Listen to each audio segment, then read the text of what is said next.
So, unless you've been living under a rock or just have completely tuned out from politics over the last few weeks, can't blame you if that's the decision that you've made. Then you already know what happened at the Madison Square Garden rally where comedian Tony Hinchcliffe made that ridiculous, terrible joke about Puerto Ricans. There's a floating island of garbage in the middle of the Pacific. Yeah, it's called Puerto Rico.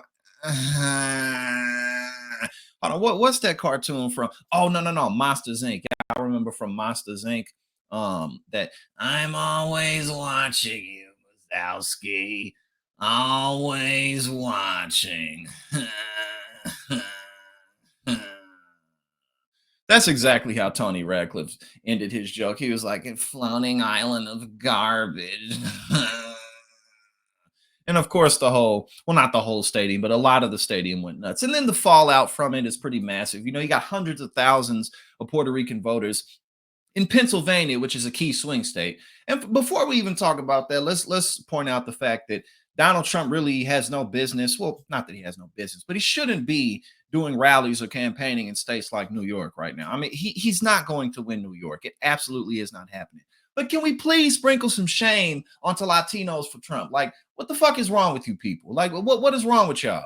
Even after this, even after that, like I have literally seen videos of some Latino people saying, "I'm not offended by this," and explaining it away like, "Oh, well, Trump's not the one who said it. This doesn't represent what the Trump campaign stands for." Like, oh, no. It's not the Puerto Ricans are garbage. It's that Haitians are eating people's pets. That's what they stand. I mean, get the fuck out of here, man. Nobody believes this. And of course, when Trump supporters try to explain it away, you know it's just nothing but BS because they're part of the cult. They're fully committed. When Donald Trump said he could go out on Fifth Avenue and shoot somebody and his supporters wouldn't leave him, that was largely true.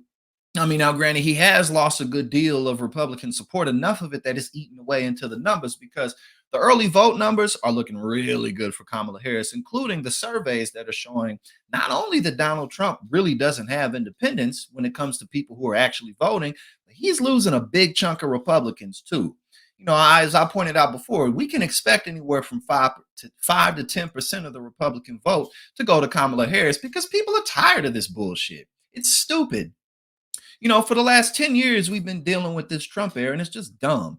So let's see what he had to say about this. And then we're going to check out a video where he, talked about a love fest is what he called it. But of course, here's this guy. Former President Donald Trump denied knowing Tony Hinchcliffe amid fallout from the comedian's controversial joke about Puerto Rico during the GOP presidential nominee's Madison Square Garden event. Hinchcliffe, who posted a podcast called Kill Tony, centered entirely around roasting, referred to Puerto Rico as a floating island of garbage. Blah, blah, blah. We already saw that. And then Donald Trump, when asked about it today, he said, "I don't know him. Someone put him up there. I don't know who he is." Because of course, Donald Trump knows nothing. Nothing's ever his fault by default. If something bad goes down, it's not his fault. He had nothing to do with it. If anything remotely good happens, even if it has nothing to do with him, he's going to take credit for it because that's how he operates. And then what did they say? The senior campaign advisor Danielle Alvarez said, "This joke does not reflect the views of President Trump or the campaign," which of course it does because ever since Donald Trump came down that escalator, it's just been nothing but racism and nonsense. But since he's in the position he is now, where he's running for office to stay out of prison, it's just getting worse and worse than anything we've ever seen, at least in modern times, especially here in America. This is like Bull Connor type of stuff. George Wallace type of flavor that we got going on right here. Vice President Kamala Harris condemned the joke, saying he is focused and actually fixated on his grievances, on himself, and on dividing our country. And it is not in any way something that will strengthen the American family or the American worker. Hinchcliffe defended himself against condemnations from Alexandria Ocasio-Cortez and Tim Walz, saying they have no sense of humor. Because, stuff like that's really funny. It's so hilarious when you refer to Puerto Rico as a floating island of garbage. I mean, why would you say that if you're not racist? I really don't know. Because, on its face, it's not funny. It's not funny. Like, I'm not even talking about, like, how offensive it is. It's literally not funny. So this is what he has to say. "These people have no sense of humor." No, bro, you're just not funny. That's really all it is. You're just not funny. So, but this is very indicative of everybody who's involved in the magosphere. Nothing is ever anybody's fault. Nothing. These people have no sense of humor. Wild that a vice presidential candidate would take the time out of his quote unquote busy schedule. Okay, I have to stop. Yeah. Yeah. Because, Tim Walz is not busy at all. He's just got his feet kicked up on the couch. He's not doing anything. No, dude, he's busier than you. Get the fuck out of here. He's running with Kamala Harris to be vice president. He's much busier than you are. You sound like a fucking loser because you are. So then he continues, while that a vice presidential candidate would take time out of his busy schedule to analyze a joke taken out of context to make it seem racist. Oh, yeah, it's not racist to call Puerto Rico a floating island of garbage. Everybody's tripping. Everybody got it wrong except you. Because, that's normally how it works. When everybody goes left and you're the only one who goes right, it's because you're such a genius. You see things that other people can't see. You feel things that other people cannot feel. You just elevated. You in another realm. You in another plane, and everybody else is just stupid. We tripping. Okay. And then he says, I love Puerto Rico and I vacationed there. I made fun of everyone. Watch the whole set. I'm a comedian, Tim. Might be time to change your tampon. Lame, lame, lame, lame, lame, lame, lame. You're a loser. This wasn't funny at all. The tampon shit, whatever. Shut up. And then the whole thing. I love Puerto Rico. Yeah, because famously, that's what people say about groups of people that they love. That you're a floating island of garbage. Because that's very common when people are full of love to talk about things like that. Now, I will point out as well. Hold on, what was I going to say? Let me think. My mind's blanking a little bit on what I was going to say. I think we pretty much wrapped it up. But all in all, it's like, you're getting roasted by the entire world right now. And you're like, everyone's just tripping. Yeah, because that's how that works. Now, let's go ahead and check out Donald Trump saying that the event was, a festival of love. Because of course it was. You know what I mean? We got this going on. Let's check. Let's check it out. We have a coalition. Nobody's ever seen anything like, I don't think anybody has ever seen anything like what happened the other night. No matter what goes down, it's always, if Trump's involved, it's unlike anything anyone's ever seen. No one's ever seen a rally before. We had 100,000 people. It could be 15,000 people that show up, and he's going to say there were 100,000 people. When this dude was on Joe Rogan's podcast, and Joe Rogan asked him, "Are you ever going to present evidence?" He said practically word for word. He said, well, let's do it next time. I'll present evidence. I'll bring in papers like you've never seen before. It'll show you things like you've never seen. Everything's like we've never seen before. But let's continue. At Madison Square Garden, the love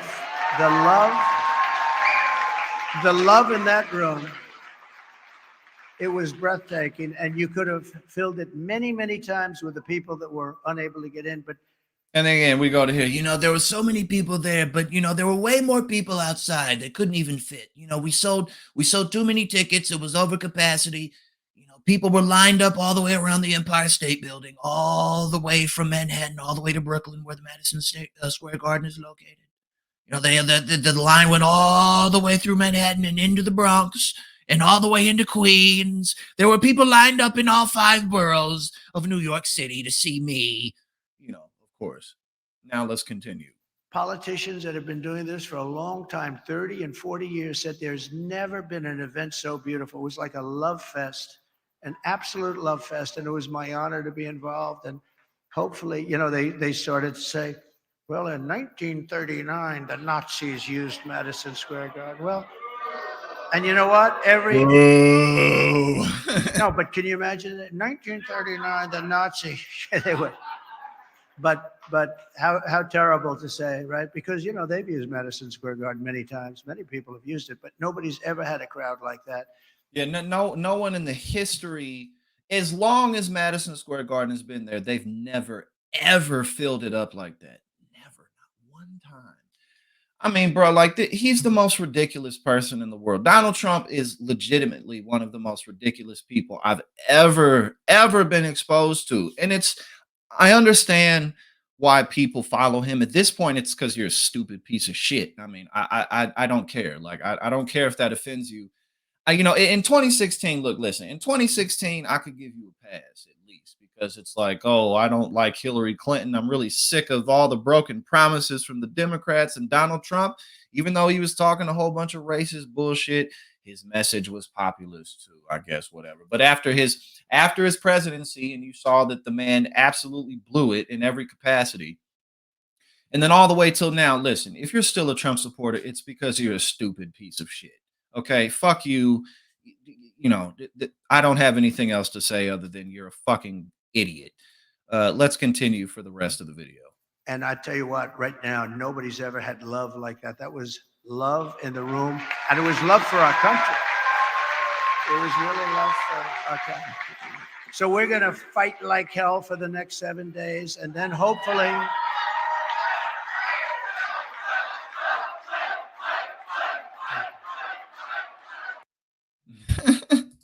I mean, it's just I'm so goddamn tired of this. Luckily for all of us, the early vote numbers are suggesting that Donald Trump is just going to flat out lose. I mean, there's not going to be a question about it.